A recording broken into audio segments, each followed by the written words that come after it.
4 राज्यों के नतीजे तो आपने कल ही देख लिए थे।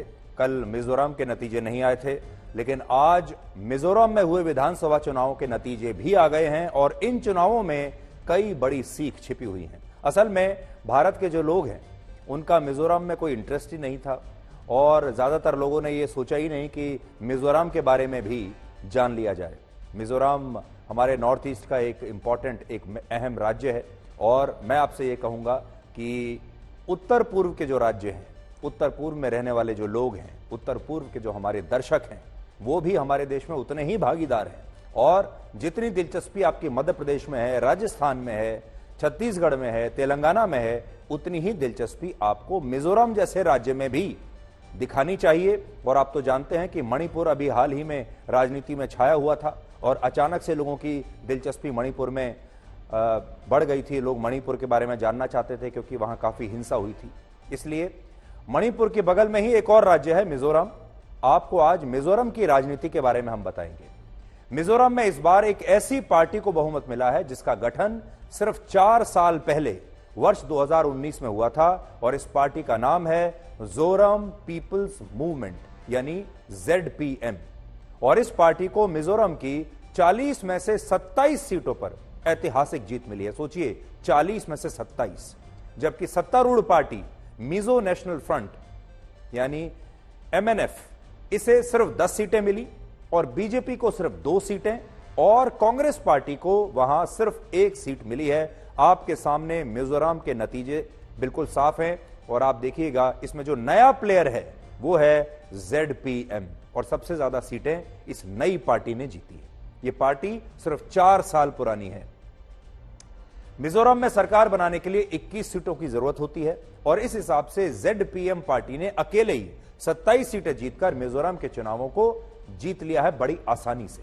यहां बड़ी बात यह है कि सिर्फ 4 साल पुरानी इस पार्टी को मिजोरम में सबसे ज्यादा 38% वोट मिले। MNF को 35%, कांग्रेस को 21% और बीजेपी को सिर्फ 5%। और इससे भी बड़ी बात यह है कि इस 4 साल पुरानी पार्टी ने मिजोरम की 62 साल पुरानी पार्टी को एक बहुत बड़े अंतर से चुनावों में धाराशायी कर दिया। और इसका कारण है इस पार्टी की कट्टर ईमानदार छवि।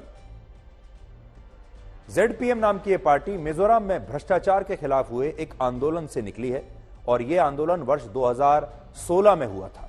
उस समय मिजोरम के 6 अलग अलग संगठनों ने भ्रष्टाचार और राज्य के अल्पसंख्यक और दूसरी जनजाति के लोगों के अधिकारों को लेकर एक आंदोलन शुरू किया, जो बाद में मिजोरम के लोगों के बीच इतना लोकप्रिय हुआ कि इस आंदोलन ने वर्ष 2019 में एक बिल्कुल नई राजनीतिक पार्टी का रूप ले लिया और एक नई राजनीतिक पार्टी का जन्म हुआ।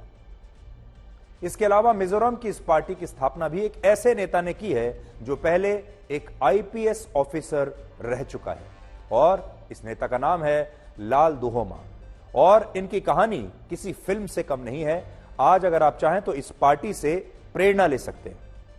74 वर्ष के लाल दुहोमा ने राजनीति में आने से पहले वर्ष 1972 से 77 तक मिजोरम के तत्कालीन मुख्यमंत्री के प्रधान सहायक के रूप में काम किया और इसके बाद जब वो IPS ऑफिसर बन गए तब उन्होंने गोवा पुलिस में काम किया और फिर वर्ष 1982 में उन्हें भारत की तत्कालीन प्रधानमंत्री इंदिरा गांधी का सिक्योरिटी इंचार्ज यानी सुरक्षा प्रभारी नियुक्त किया गया। इंदिरा गांधी के सुरक्षा प्रभारी थे ये। और इसके बाद कांग्रेस पार्टी में भी उनकी काफी चर्चा होने लगी, उनके नए दोस्त बन गए कांग्रेस पार्टी में।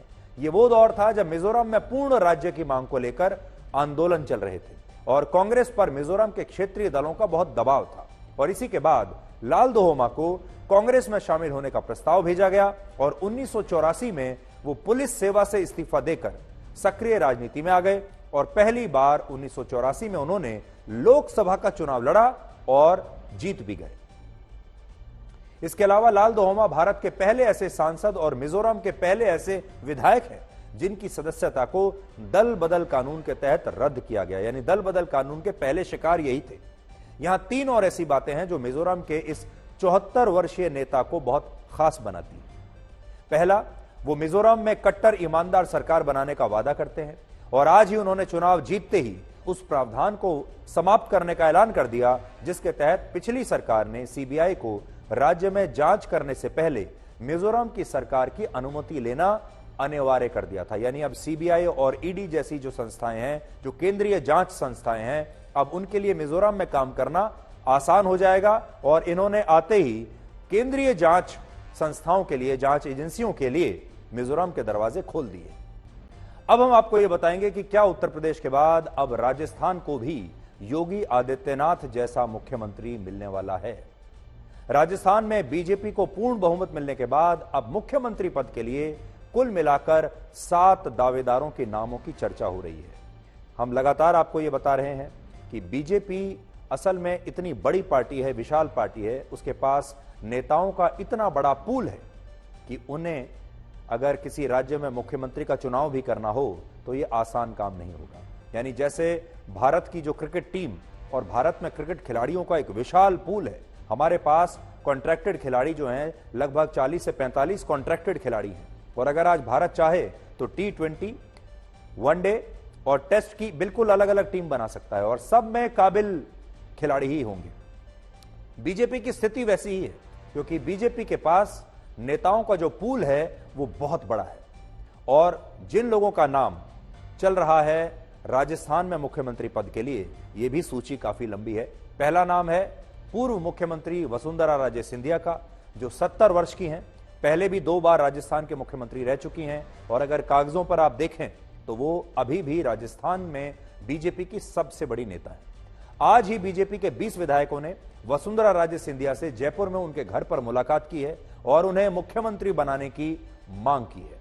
इस सूची में दूसरा नाम है दिया कुमारी का, जो 52 वर्ष की हैं और जयपुर के राज परिवार से आती हैं और उनकी दादी और जयपुर की पूर्व राजमाता गायत्री देवी का पूर्व प्रधानमंत्री इंदिरा गांधी से 36 का आंकड़ा हुआ करता था। ये चुनाव जीत गई हैं और बीजेपी दिया कुमारी को इसलिए राजस्थान का मुख्यमंत्री बना सकती है क्योंकि वो महिला हैं और राजस्थान में बीजेपी को महिलाओं के बम्पर वोट मिले हैं। और ये सांसद थी और फिर इन्हें विधानसभा चुनाव लड़ने के लिए भेजा गया और जैसे इन्होंने बड़े आराम से, आसानी से लोकसभा का चुनाव जीता, वैसे ही इन्होंने विधानसभा का चुनाव भी जीत लिया। कल इनका जब हम इंटरव्यू कर रहे थे तो इनके जो समर्थक थे वो पीछे से बार बार नारेबाजी कर रहे थे और कह रहे थे कि दिया कुमारी को मुख्यमंत्री बनाना चाहिए और दिया कुमारी लगातार उनको रोक रही थी और कह रही थी कि इस तरह के नारेबाजी नहीं कीजिए, इससे नुकसान ही होता है। तीसरा नाम है महंत बालकनाथ का, जिनकी उम्र 39 वर्ष है। वो सबसे छोटे हैं इस सूची में, सबसे यंग हैं और उन्हें राजस्थान में बीजेपी का योगी भी कहा जाता है। महंत बालकनाथ अलवर जिले की उस तिजारा सीट से चुनाव जीते हैं जहां 38% मुस्लिम वोटर्स हैं और जहां उनका मुकाबला कांग्रेस के नेता इमरान खान से था। महंत बालकनाथ बोहर मठ के 8वें महंत हैं और सबसे बड़ी बात यह है कि वो ओबीसी समुदाय से आते हैं और उनका संबंध भी उसी नाथ संप्रदाय से है जिससे उत्तर प्रदेश के मौजूदा मुख्यमंत्री योगी आदित्यनाथ आते हैं। और जब राजस्थान में चुनाव हुए तब योगी आदित्यनाथ ने भी महंत बालकनाथ के लिए चुनाव प्रचार किया था और बड़ी बात यह है कि महंत बालकनाथ ने चुनाव जीतने के बाद अब कहा है कि राजस्थान में भी बुलडोजर चलेगा। और आज शाम को ही वो दिल्ली में बीजेपी मुख्यालय भी पहुंचे और उनकी पार्टी के शीर्ष नेताओं से उनकी मुलाकात भी हुई है। क्या लगता है अब राजस्थान में भी ये सरकार बननी अगर बनती है तो बुलडोजर नजर आएगा? तैयार खड़े। क्या लगता है अब राजस्थान में भी ये सरकार बननी अगर बनती है तो बुलडोजर नजर आएगा? तैयार खड़े। तो सवाल तो उनसे पूछे जा रहे हैं लेकिन वो इस बारे में जवाब दे नहीं रहे हैं और दे भी नहीं सकते हैं क्योंकि बीजेपी बड़े अनुशासन वाली पार्टी है।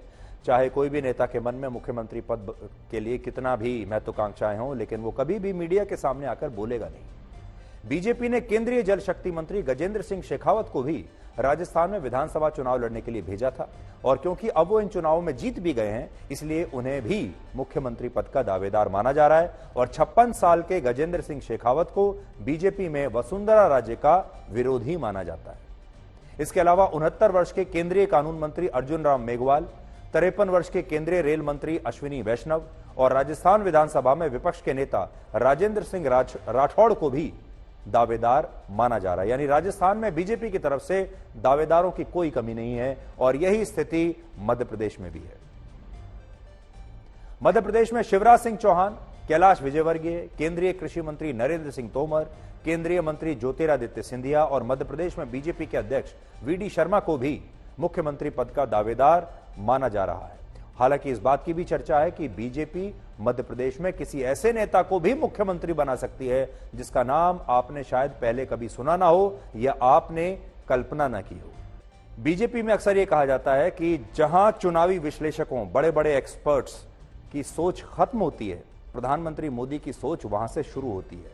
और जिन नामों के बारे में मीडिया आज चर्चा कर रहा है या राजनीति में चर्चा हो रही है, हो सकता है उनमें से कोई ना हो और दिल्ली से प्रधानमंत्री मोदी जिसका नाम भेजें वो कोई ऐसा नाम हो जिसके बारे में आपने सोचा भी ना हो, आपने कल्पना भी उस नाम की न की हो। ऐसा संभव है। लेकिन आगे बढ़ने से पहले आपको एक बात जरूर बताना चाहेंगे कि कांग्रेस और बीजेपी में फर्क क्या है। असल में प्रधानमंत्री मोदी ने बीजेपी में तमाम बड़े बड़े नेताओं को, तमाम मुख्यमंत्रियों को, मुख्यमंत्री पद के दावेदारों को एक संदेश साफ दे दिया है और वो ये है कि ये सब लोग नेता नहीं, कार्यकर्ता हैं। बीजेपी में सिर्फ एक नाम है, बीजेपी में सिर्फ एक नाम पर ही वोट डलता है। और यह बात सही है क्योंकि बीजेपी ने इन किसी भी राज्य में मुख्यमंत्री पद का उम्मीदवार घोषित किया ही नहीं था। ये जो जीत मिली है ये प्रधानमंत्री मोदी के चेहरे पर, उनके नाम पर मिली है और देश की जनता ने, इन राज्यों की जनता ने उन्हीं के नाम पर बीजेपी को यह चुनाव जितवाया है। और प्रधानमंत्री मोदी ने यह बताने की कोशिश की है कि किसी भी नेता को यह गलतफहमी ना रहे अपने मन में कि बीजेपी उनकी वजह से किसी राज्य में जीतती है। खासतौर पर जो बड़े बड़े नेता हैं जिन्हें यह गलतफहमी रहती है कि बीजेपी उनकी वजह से जीत रही है, उन तमाम लोगों की गलतफहमी इस बार दूर हो गई होगी। और यही दिल्ली में जो पार्टी के बड़े नेता हैं या जो लोग हैं दिल्ली में जो फैसले लेते हैं, वो ये चाहते थे कि इन बड़े बड़े नेताओं की सारी गलतफहमियां दूर हो जाएं। इसीलिए बहुत सारे सांसदों को वापस भेजा गया कि आप एक बार जरा विधानसभा चुनाव तो लड़के दिखाइए। और उन सांसदों में भी 12 सांसद ऐसे हैं जो चुनाव हार गए, विधानसभा का भी। इसलिए ये बीजेपी अलग है और कांग्रेस से तो बिल्कुल अलग है, क्योंकि कांग्रेस जब चुनाव लड़ती है तो सब जानते हैं कि अगर जीती तो कमलनाथ मध्य प्रदेश में बनेंगे, अगर जीती तो राजस्थान में अशोक गहलोत बनेंगे, अगर जीती तो छत्तीसगढ़ में भूपेश बघेल बनेंगे। यहां बीजेपी में सब कुछ अलग है। अब देखिए, 4 राज्यों में मिली हार के बाद आज सबसे बड़ा सवाल यह है कि अब विपक्ष के इंडिया गठबंधन का क्या होगा, क्योंकि इंडिया गठबंधन मिजोरम में हारा, यानी वहां कोई जीत नहीं मिली, मध्य प्रदेश में नहीं मिली, राजस्थान में नहीं मिली, छत्तीसगढ़ में नहीं मिली। कांग्रेस सिर्फ एक जगह तेलंगाना को जीत पाई है और हैट्रिक की बात हो रही है कि ये जो चुनाव हैं ये प्रधानमंत्री मोदी के हैट्रिक की गारंटी है। अभी तो बात चल रही थी कि ये जो चुनाव जीता है बीजेपी ने, ये मोदी की गारंटी के नाम पर जीता है। लेकिन क्या अब मोदी के हैट्रिक की भी गारंटी पर मोहर लग गई है जनता की? विपक्ष का इंडिया गठबंधन अपनी पहली ही चुनावी परीक्षा में हार गया और अब इस हार के लिए इंडिया गठबंधन के सहयोगी दल कांग्रेस को जिम्मेदार ठहरा रहे हैं और इस हार की वजह से अब इंडिया गठबंधन में भी दरारें दिख रही हैं। कांग्रेस अध्यक्ष मल्लिकार्जुन खड़गे ने 6 दिसंबर को दिल्ली में इंडिया गठबंधन की एक बैठक बुलाई है, जिसमें 5 राज्यों के चुनावी नतीजों के साथ 2024 को लेकर भी चर्चा की जाएगी। लेकिन पश्चिम बंगाल की मुख्यमंत्री ममता बनर्जी ने इस बैठक में जाने से इनकार कर दिया है और कहा है कि उन्हें किसी भी विपक्षी पार्टी और नेता ने इसके बारे में ना तो जानकारी भेजी है और उनके पहले से ही दूसरे प्रोग्राम्स लगे हुए हैं, इसलिए वो इस बैठक में नहीं आएंगे। इसके अलावा ऐसी खबरें हैं कि अखिलेश यादव भी इस बैठक से दूरी बना सकते हैं, क्योंकि मध्य प्रदेश में कांग्रेस ने अखिलेश यादव के साथ गठबंधन में चुनाव लड़ने से इनकार कर दिया था और अखिलेश यादव ने तब कांग्रेस को एक चालू पार्टी भी बताया था। यानी अखिलेश भी नाराज हैं और ममता बनर्जी भी नाराज हैं। ममता बनर्जी की पार्टी ने तो कल भी कांग्रेस को कहा था कि कांग्रेस को घमंड हो गया है और उन्होंने काफी आलोचना की थी कांग्रेस की इस हार की। अखिलेश यादव के अलावा नीतीश कुमार को लेकर भी ऐसी ही खबरें हैं कि वो भी इस बैठक में शामिल होने के लिए शायद दिल्ली नहीं आएंगे और अगर ऐसा हुआ तो इससे स्पष्ट हो जाएगा कि विपक्ष के इंडिया गठबंधन में सब कुछ ठीक नहीं चल रहा है। एक और बड़ी बात यह है कि इस हार ने इंडिया गठबंधन के विपक्षी दलों में एक डर, एक भय पैदा कर दिया है और भय इस बात का है कि जब विधानसभा चुनाव में प्रधानमंत्री मोदी की इतनी जबरदस्त लहर चल रही है तो फिर लोकसभा के चुनाव में क्या होगा, जरा कल्पना कीजिए। और यह बात उमर अब्दुल्ला ने भी मानी है और कहा है कि भविष्य में भी अगर ऐसी ही स्थिति रही तो विपक्ष 2024 में भी मोदी को हरा नहीं पाएगा।